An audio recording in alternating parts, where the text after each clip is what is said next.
A ton of you have sent me the apology that the former editor of New Zealand's Women's Weekly wrote to Prince Harry and Meghan Markle at the end. Let's get into it, because I got thoughts. This was published in Capsule, which we are going to get into later. It's titled, "An Apology to Prince Harry, a former women's magazine editor shares her regrets."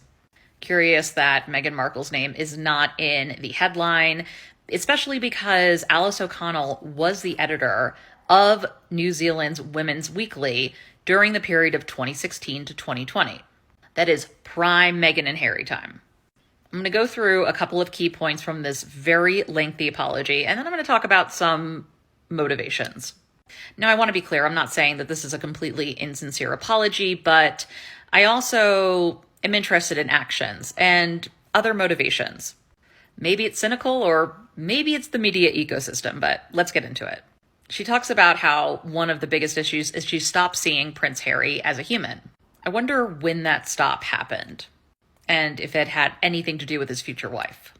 Here's where we cover our tracks. She says, quote, "Now I want to make it clear that in my former job, I never had part in anything as scandalous and low, even in the same ballpark as phone hacking or underhanded measures for getting stories. But I was a cog in the machine. Yes, a very small cog, all the way out on the other side of the globe in New Zealand, but a cog nonetheless." And I've talked about this before, of how you're either participating in it or you're stopping it. And yes, stopping it comes with risks, which she talks about, her job. Here's the part though. "I reprinted stories and quotes from British newspapers and magazines that, knowing what I know now, were untrue. I commissioned stories to British writers who I trusted for their connections in the palaces that contained information that was, in hindsight, likely very untrue." Ma'am, can you elaborate on this, please? Is she saying that these palace sources were just a lie? Or is she admitting to the fact that perhaps these writers and or sources in the palace had ulterior motives? I'm not quite sure how you vet this as an editor. I assume there was some kind of conversation over sources, but I'm just trying to figure out how this happens. And it's a little bit passing the buck of blame, if I'm going to be honest. But self-preservation is also a very, very human instinct. Alice is quick to say she doesn't blame the writers, but then she brings up this story. Alice calls out Camilla Tominey. Not by name, but as you recall, Camilla Tominey printed the story that Meghan had made Kate cry over bridesmaid dresses. Here's what Alice says. Quote, "The hoo-ha about Meghan Markle supposedly making Kate cry before her wedding to Harry over bridesmaid dresses. We printed that story when, yes, in fact, it was the opposite scenario that took place." And then this. "Yes, we had official sources, but those sources were telling a different version of events to protect their own royals, or were deflecting and creating entirely false stories to bury other stories, negative stories, but true stories that might come out about the royals they were responsible for."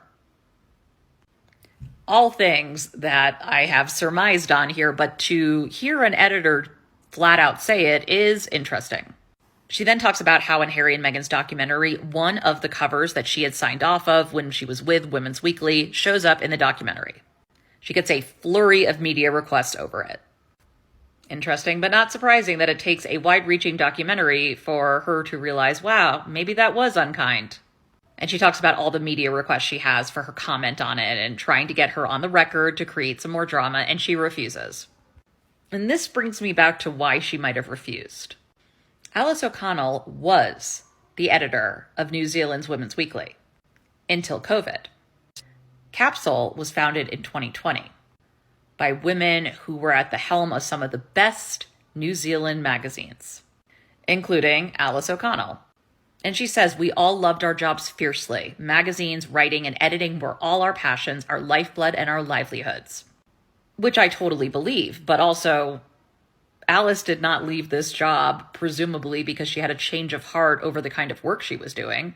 She lost her job. So she pivoted, which again, smart business move. So they all lose their jobs during COVID.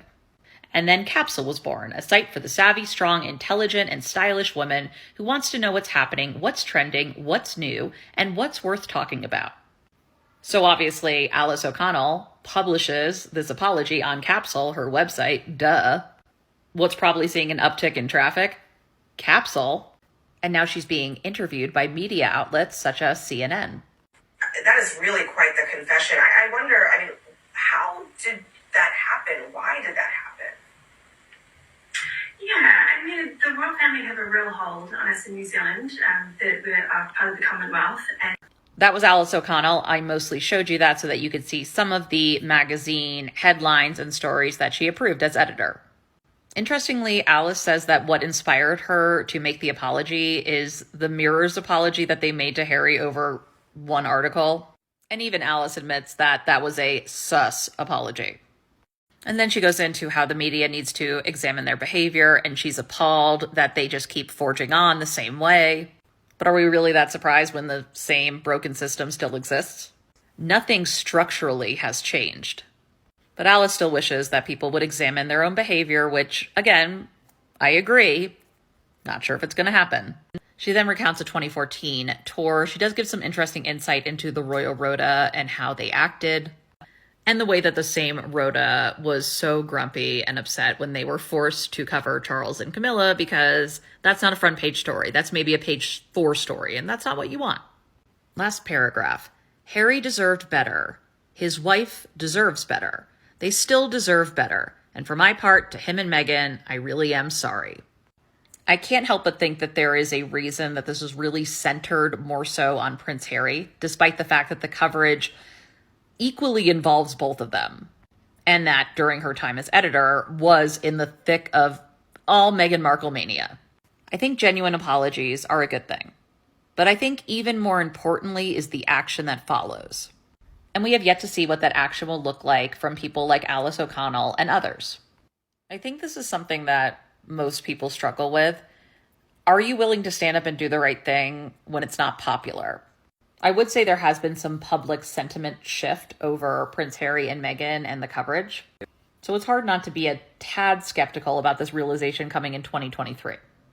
When now that Harry has exposed some of the underbelly of how reporting works when it comes to the British royal family in his book Spare, and in the documentary, and with all the court cases, that some reporters, editors, especially former reporters and editors, don't see that and are rushing to get ahead of it and to apologize. And I'm not saying you need something to lose to make an apology, but would Alice be making this apology if she had kept her job? Or does this kind of self-reflection bode better for her new venture, Capsule? Or for perhaps more serious journalism jobs that she would like to get? Or if there's any attempt to fold Capsule into a bigger media organization? I want to be clear. I am not saying that this is a totally disingenuous apology. I do not believe that. And it's not up for me or for anyone else to accept this apology. It's up to Prince Harry and Meghan. But what I will say is just keep an eye out for what comes next. And always consider the why now.